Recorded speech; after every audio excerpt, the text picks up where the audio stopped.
Assalamualaikum warahmatullahi wabarakatuh. Mahasiswa Prodi Manajemen yang saya banggakan. Pada kali ini kita akan membahas terkait dengan kepemimpinan. Mengapa pemimpin itu dibutuhkan? Ada beberapa alasan. Yang pertama adalah karena banyak orang ini memerlukan figur pemimpin. Yang kedua, dari beberapa situasi seorang pemimpin perlu tampil mewakili kelompoknya. Yang ketiga, sebagai tempat pengambil alihan risiko bila terjadi tekanan terhadap kelompoknya. Yang keempat, sebagai tempat untuk meletakkan kekuasaan. Baik, kita masuk ke kepemimpinan. Kepemimpinan adalah kemampuan untuk mempengaruhi suatu kelompok menuju pencapaian sebuah visi dan misi atau tujuan yang ditetapkan.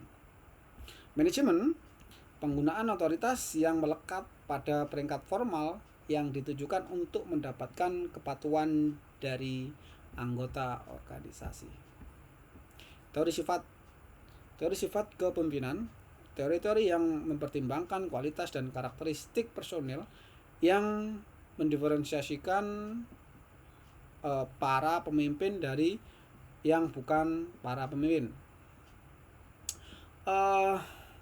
Sifat pemimpin yang pertama adalah ambisi dan energi, yang kedua keinginan untuk memimpin, yang ketiga jujur dan berintegritas, yang keempat percaya diri, kelima intelijen, keenam pemantauan diri yang tinggi, yang keenam pengetahuan yang relevan dengan pekerjaan. Teori-teori mengenai perilaku kepemimpinan, teori yang mengusulkan perilaku spesifik yang mendiferensiasikan para pemimpin dari bukan para pemimpin. Dari teori sifat, pemimpin dilahirkan bukan dibuat. Teori perilaku, sifat pemimpin dapat diajarkan. Jadi ini menjadi sebuah kontroversi ya. Apakah pemimpin itu dilahirkan? Apakah pemimpin itu diciptakan begitu? Ada beberapa pemimpin itu yang memang dilahirkan. Jadi maksudnya pemimpin ini memiliki genetik dari orang tuanya terdahulu. Mungkin orang tuanya dulu menjadi seorang pemimpin sehingga anaknya lahir mempunyai bakat menjadi pemimpin. Kemudian apakah pemimpin itu diciptakan? Pemimpin bisa diciptakan dengan apa? Dengan cara belajar. Kita belajar menjadi seorang pemimpin, kemudian diajarkan dari senior-seniornya begitu. Contohnya profesor. Profesor ini sebenarnya diciptakan atau dilahirkan. Ada memang dari gen orang tuanya terdahulu profesor sehingga anaknya jadi profesor. Tapi kemudian yang terdahulu orang tuanya bukan profesor ya, tapi kemudian beliaunya di profesor, ini kan berarti kan diciptakan. Berarti pernyataan pemimpin itu diciptakan atau dibuat, atau pemimpin itu dilahirkan atau diciptakan, sebenarnya dua-duanya adalah benar gitu. Pemimpin dilahirkan dan juga dibuat atau diciptakan. Penelitian menurut Ohio State Study, sampai sejauh mana seorang pemimpin akan mendefinisikan dan menstruktur peranannya dan para bawahannya dalam pencarian untuk mencapai tujuan.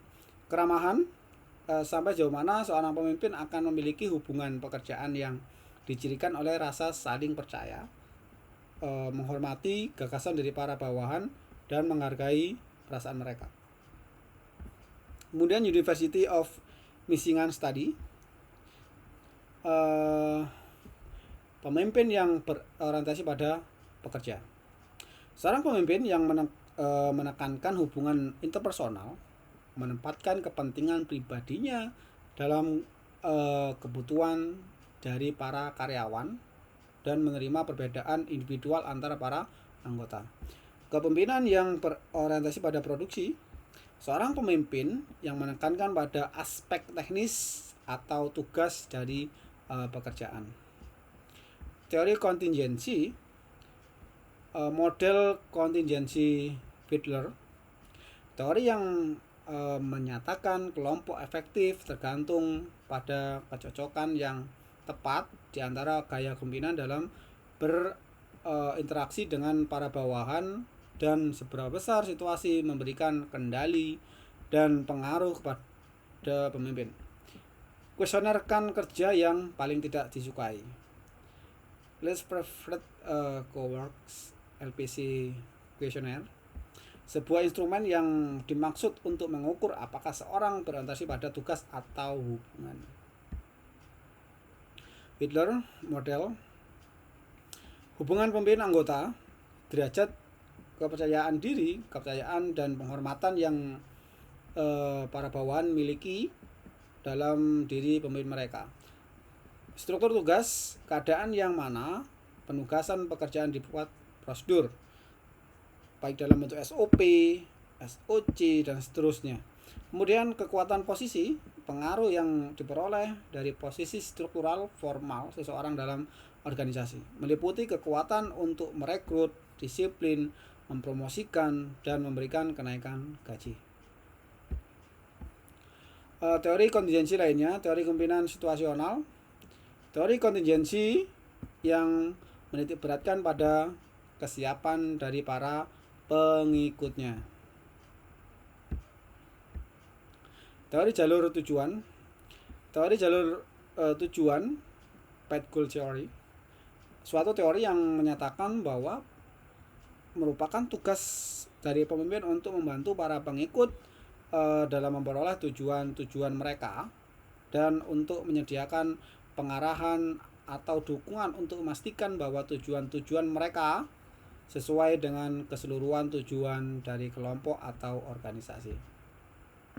Nah, berikut adalah teori jalur tujuan. Pada gambar ini kita lihat bahwa teori jalan tujuan menawarkan dua kelas variabel kemungkinan yang berhubungan atau menghubungkan perilaku kepemimpinan dengan hasil variabel-variabel dalam lingkungan yang berada di luar kendali karyawan, atau struktur tugas, sistem otoritas formal, dan kelompok kerja, serta berbagai variabel yang merupakan bagian dari karakteristik personel karyawan atau pusat kendali, pengalaman, dan kemampuan yang diyakini dimiliki. Faktor-faktor lingkungan menentukan jenis perilaku pemimpin yang dibutuhkan sebagai pelengkap apabila hasil pengikut ingin dimaksimalkan. Sementara karakteristik personel karyawan menentukan bagaimana lingkungan dan perilaku pemimpin diinterpretasikan. Karenanya, teori ini menyatakan bahwa perilaku pemimpin akan menjadi tidak efektif bila perilaku tersebut tumpang tindih dengan sumber-sumber struktur lingkungan atau tidak kongruen dengan karakteristik karyawan. Teori pertukaran pemimpin. Teori pertukaran pemimpin suatu teori yang mendukung penciptaan para pemimpin di dalam kelompok dan di luar kelompok para bawahan dengan status di dalam kelompok yang akan memiliki peringkat kinerja yang lebih tinggi, tingkat perputaran karyawan yang rendah, dan kepuasan kerja yang lebih tinggi.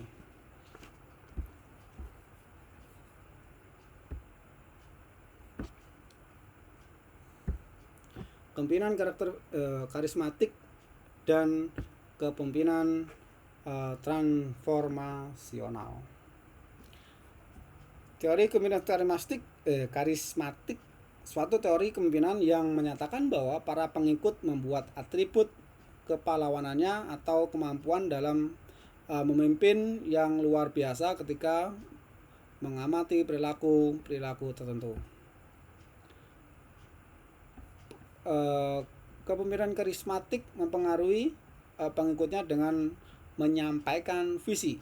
Visi sebuah strategi dalam jangka panjang untuk mencapai sebuah tujuan atau banyak tujuan. Pernyataan visi atau vision statement suatu penyampaian formal dan visi. Para pemimpin yang transaksional, para pemimpin yang membimbing atau memotivasi para pengikut mereka dengan diarahkan menuju tujuan yang ditetapkan dengan menjelaskan peranan dan tugas yang dibutuhkan. Para pemimpin yang transformasional, para pemimpin yang menginspirasi para pengikutnya untuk melampaui kepentingan dari mereka sendiri dan yang berkemampuan untuk memiliki pengaruh yang mendalam dan luar biasa terhadap para pengikutnya. Nah, jadi hakikat kepemimpinan itu adalah proses mempengaruhi atau memberi contoh dari pemimpin kepada pengikutnya dalam upaya mencapai tujuan organisasi. Yang kedua, seni mempengaruhi dan mengarahkan orang dalam kepatuhan, kepercayaan, kehormatan, dan kerjasama yang bersemangat dalam mencapai tujuan bersama. Kemudian yang ketiga, kemampuan untuk mempengaruhi, memberi inspirasi, dan mengarahkan tindakan seorang atau kelompok untuk mencapai tujuan yang diharapkan. Yang keempat, melibatkan 3 hal, yaitu pemimpin, pengikut, dan situasi tertentu.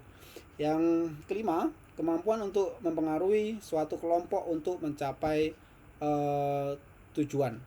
Nah, tadi sudah saya jelaskan ada beberapa macam kepemimpinan. Saya tambahi terkait dengan pemimpinan formal dan kepemimpinan informal. Yang pertama adalah kepemimpinan formal. Ini mencakup lembaga eksekutif, legislatif, dan yudikatif. Yang pertama, ini memiliki dasar legalitasnya diperoleh dari penunjukan pihak yang berwenang, artinya memiliki legitimasi. Yang kedua, harus memenuhi beberapa persyaratan tertentu. Yang ketiga, mendapatkan dukungan dari organisasi formal ataupun atasannya. Yang ketiga, memperoleh batas jasa atau kompensasi baik material atau imaterial tertentu. Yang keempat, kemungkinan mendapatkan peluang untuk promosi, kenaikan pangkat atau jabatan dalam dimutasikan, diberhentikan, dan lain-lain. Yang kelima, mendapatkan reward dan punishment. Yang keenam, memiliki kekuasaan atau wewenang. Kemudian kepemimpinan informal, contohnya adalah tokoh masyarakat, pemuka agama, adat, LSM, guru, bisnis, dan lain-lain. Jadi sebagian tidak atau belum memiliki acuan formal atau legitimasi sebagai pimpinan. Kemudian masa kepemimpinannya sangat tergantung pada pengakuan dari kelompok atau komunitasnya. Kemudian ketiga, di backup dari organisasi secara formal. Keempat, tidak mendapatkan imbalan atau kompensasi. Yang kelima, tidak mendapat promosi, kenaikan pangkat, mutasi, atau tidak memiliki atasan. Yang terakhir, tidak ada reward dan tidak ada punishment. Nah, ada model kepemimpinan ini yang apa? Yang lengkap. Nah, kita lihat paling bawah ini adalah Laissez-faire. Ya. Jadi gambar tersebut menyajikan gambaran utuh model kepemimpinan. Laissez-faire adalah model yang paling pasif dan karena itu merupakan perilaku pemimpin yang tidak efektif. Para pemimpin yang menggunakan gaya ini jarang dianggap efektif.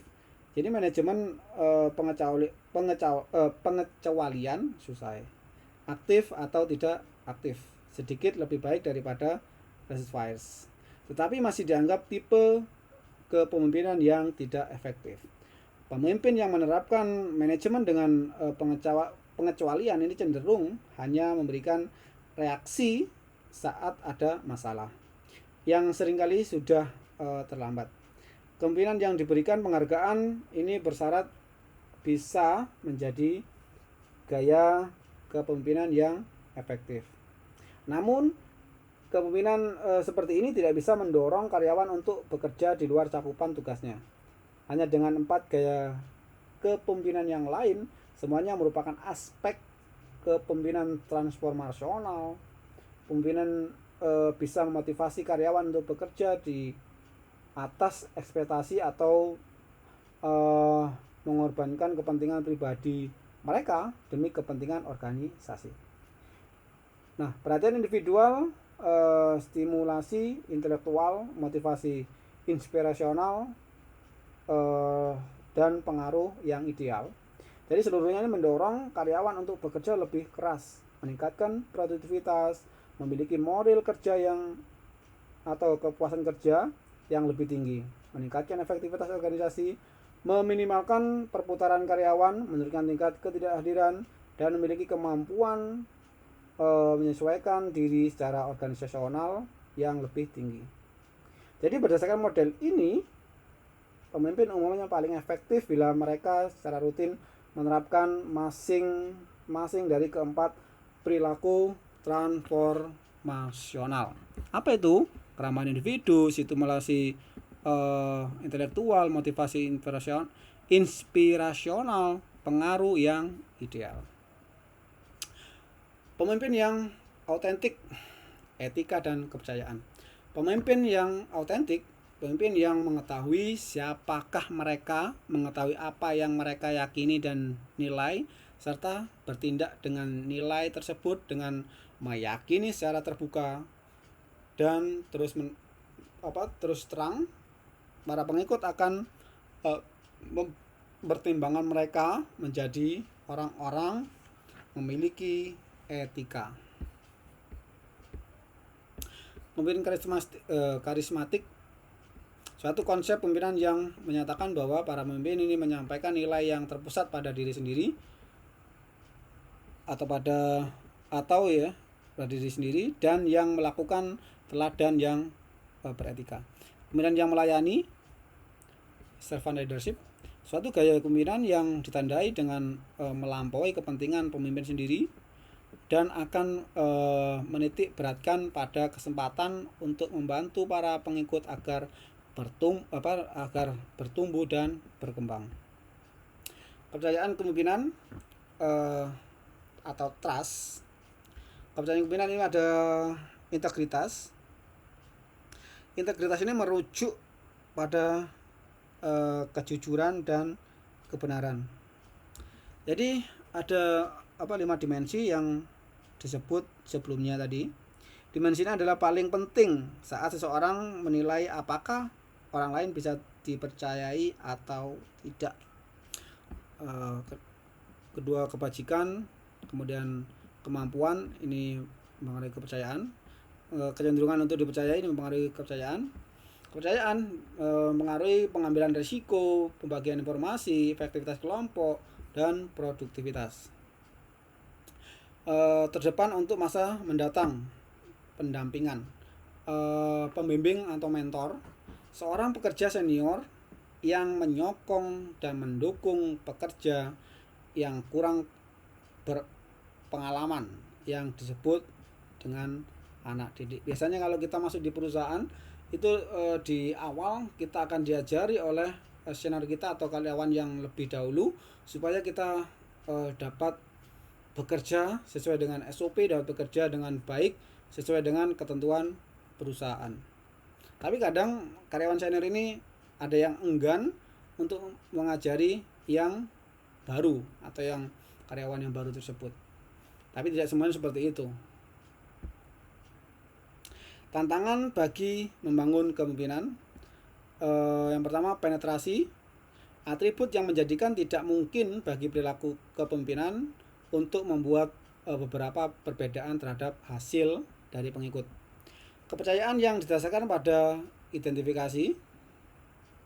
Kepercayaan yang didasarkan pada saling memahami niatan untuk satu sama lain ya, dalam menghargai keinginan serta kehendak orang lain. Dari atribut kepemimpinan, sebuah teori kepemimpinan yang mengatakan bahwa kepemimpinan hanya sekedar sebuah atribut yang orang-orang akan ambil mengenai individu lainnya. Substitusi atribut seperti misalnya pengalaman dan pelatihan yang dapat menggantikan kebutuhan akan dukungan atau kemampuan dari seorang pemimpin untuk menciptakan struktur. Oke, itu penjelasan dari kami. Sebelumnya ada beberapa komponen ini dalam kepemimpinan. Yang pertama adalah adanya kepemimpinan dan orang lain yang dipimpin atau pengikutnya. Adanya upaya atau proses mempengaruhi dari pemimpin kepada orang lain melalui berbagai kekuatan. Adanya tujuan akhir yang ingin dicapai bersama dengan adanya kepemimpinan itu. Kepemimpinan bisa timbul dalam situasi organisasi atau tanpa adanya organisasi tertentu. Pemimpin dapat diangkat secara formal atau dipilih oleh pengikutnya. Pemimpin berada dalam situasi tertentu, baik situasi pengikut maupun lingkungan eksternal.